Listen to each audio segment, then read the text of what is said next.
বাংলাদেশের প্রান্তিক জনপদ থেকে শুরু করে পৃথিবীর বিভিন্ন প্রান্তে ঠিক এই মুহূর্তে কি ঘটছে তা নিয়ে আয়োজন এখন চারদিক।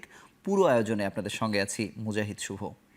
উন্নত চিকিৎসার জন্য এখন যুক্তরাজ্যে BNP chairperson Begum Khaleda Zia Heathrow বিমানবন্দরে তাকে স্বাগত জানান তারেক রহমান।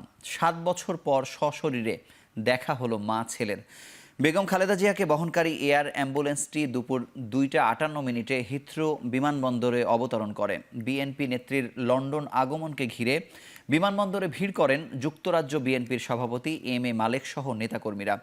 খালেদা জিয়াকে স্বাগত জানান বড় ছেলে বিএনপির ভারপ্রাপ্ত চেয়ারম্যান তারেক রহমান ও পুত্রবধূ জোবাইদা রহমান। লন্ডন পৌঁছালে খালেদা জিয়াকে যুক্তরাজ্যে বাংলাদেশ হাই কমিশনার হজরত আলী খান ফুলের শুভেচ্ছা জানান। বিমানবন্দর থেকে তাকে ভর্তি করা হয়েছে লন্ডন ক্লিনিকে। কিছুদিন চিকিৎসা নেয়ার পর যুক্তরাষ্ট্রের মেরিল্যান্ডের হপকিন্স হাসপাতালে চিকিৎসা নেয়ার কথা রয়েছে তার।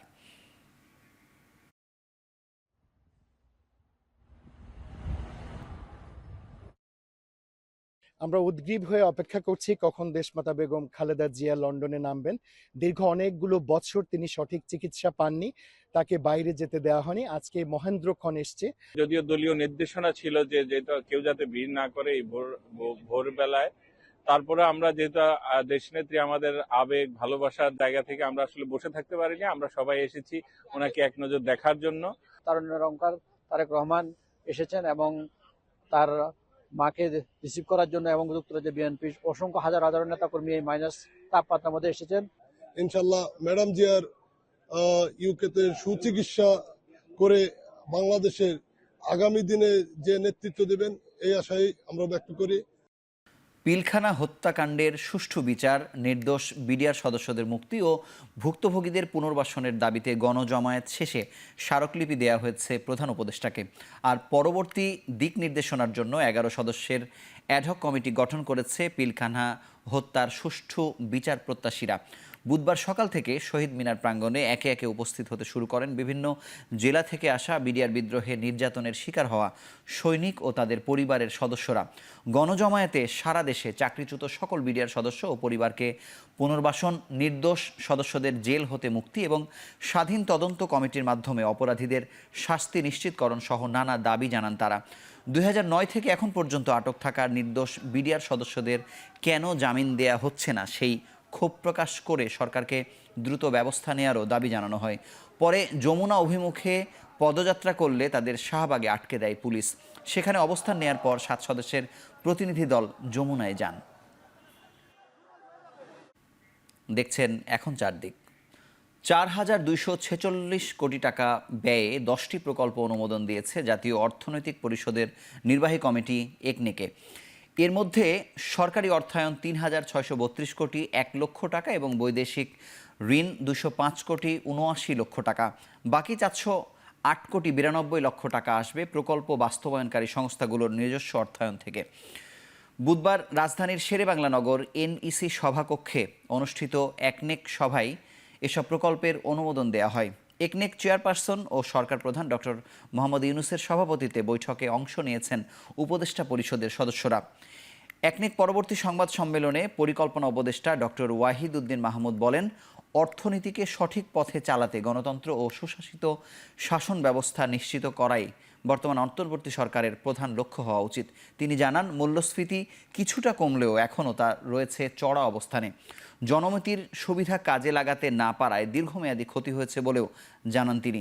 পরিকল্পনা ও শিক্ষা উপদেষ্টা বলেন, ৫০ বছর ধরে বাংলাদেশের ইতিহাস নিয়ে অনেক বিতর্ক ছিল। এবারের ৬ষ্ঠ থেকে ১০ম শ্রেণী পর্যন্ত পাঠ্যপুস্তকে এসব বিষয়ে পরিষ্কার করা হয়েছে।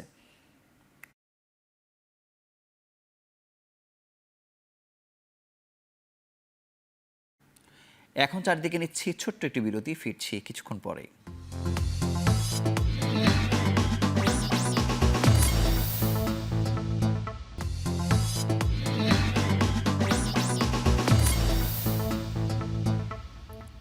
ফিরে এলাম বিরতির পর। আপনারা দেখছেন এখন চারদিক।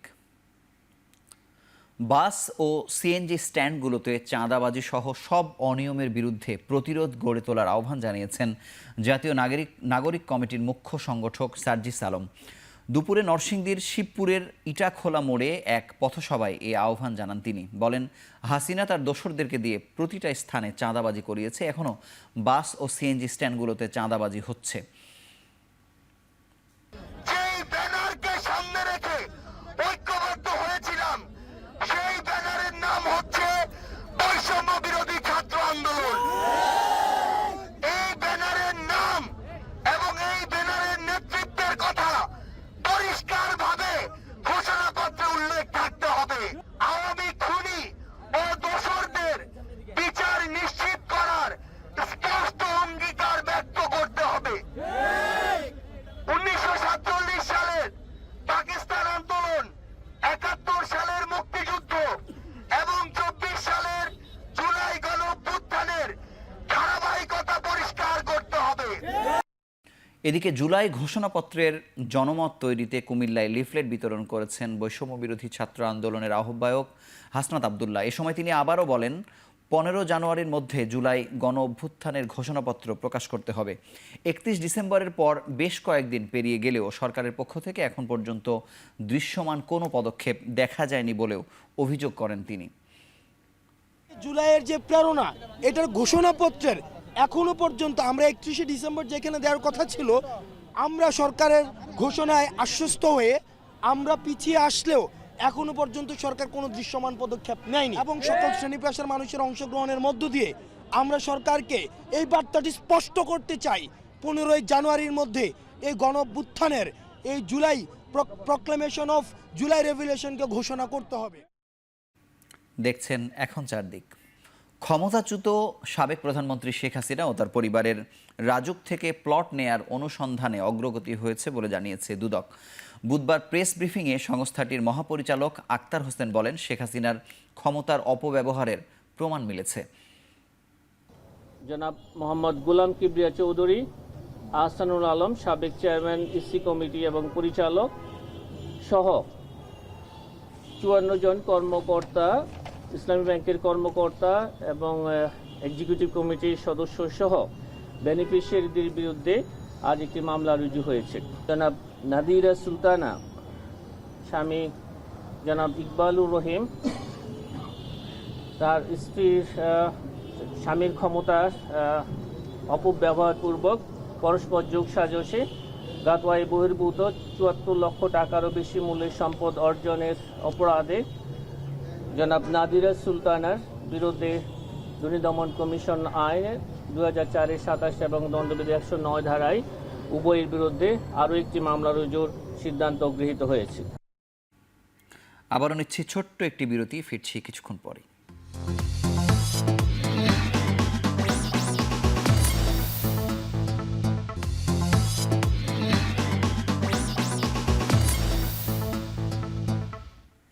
আবারও ফিরে এলাম বিরতির পর। দেখছেন এখন চারদিক। অস্ট্রেলিয়ার পার্থ শহরে একটি ছোট বিমান বিধ্বস্ত হয়ে 2 বিদেশি পর্যটক ও এক পাইলট সহ 3 জন নিহত হয়েছে। নিহত পর্যটকদের একজন সুইস ও আরেকজন ডেনিশ নাগরিক। বিমানটিতে 7 জন আরোহী ছিলেন, এদের মধ্যে 4 জনকে জীবিত উদ্ধার করে স্থানীয় হাসপাতালে ভর্তি করা হয়েছে। জনপ্রিয় পর্যটন স্পট রটনেস্ট দ্বীপের কাছে বিমানটি সাগরে বিধ্বস্ত হয়। দুর্ঘটনার কারণ অনুসন্ধানে তদন্তে নেমেছে অস্ট্রেলিয়ান ট্রান্সপোর্ট সেফটি ব্যুরো। প্রাথমিকভাবে ধারণা করা হচ্ছে বিমানটি অবতরণের সময় সাগরে পড়ে যায়। এরই মধ্যে সাগর থেকে উদ্ধার করা হয়েছে বিমানের ধ্বংসাবশেষ। চীনের স্বায়ত্তশাসিত অঞ্চল তিব্বতে শক্তিশালী ভূমিকম্পে প্রাণহানি বেড়ে দাঁড়িয়েছে 126 জনে। আহতের সংখ্যা প্রায়। ভূমিকম্পে ক্ষতিগ্রস্ত হয়েছে 3,500-এরও বেশি বাড়িঘর ও স্থাপনা। 4 শতাধিক মানুষকে ধ্বংসস্তূপ থেকে বের করেছে চীনের সেনাবাহিনী ও উদ্ধারকর্মীরা। এরই মধ্যে 30,000 মানুষকে অন্যত্র সরিয়ে নেওয়া হয়েছে। নিখোঁজদের সন্ধানে উদ্ধার অভিযান চালিয়ে যাওয়ার নির্দেশ দিয়েছেন চীনা প্রেসিডেন্ট শি জিনপিং। তীব্র শীতের মধ্যে ব্যাহত হচ্ছে উদ্ধার কাজ। গেল মঙ্গলবার 7.1 মাত্রার ভূমিকম্পে হতাহতের এ ঘটনা ঘটে। এ সময় নেপাল, ভুটান, ভারত ও বাংলাদেশেও অনুভূত হয় ভূকম্পন। এবার খেলার খবর। সিলেটে একদিন বিরতির পর বৃহস্পতিবার বেলা 1:30টায় দিনের প্রথম ম্যাচে মুখোমুখি হবে বরিশাল ও রংপুর। সন্ধ্যা 6:30টায় দ্বিতীয় ম্যাচে চট্টগ্রাম কিংসের প্রতিপক্ষ ঢাকা ক্যাপিটালস। 5 ম্যাচে 5 জয় নিয়ে টেবিলের শীর্ষস্থান ধরে রেখেছে রংপুর রাইডার্স। নাহিদ রানা, খুশদিল শাহ ও অ্যালেক্স হেলসরা আছেন দারুণ ছন্দে।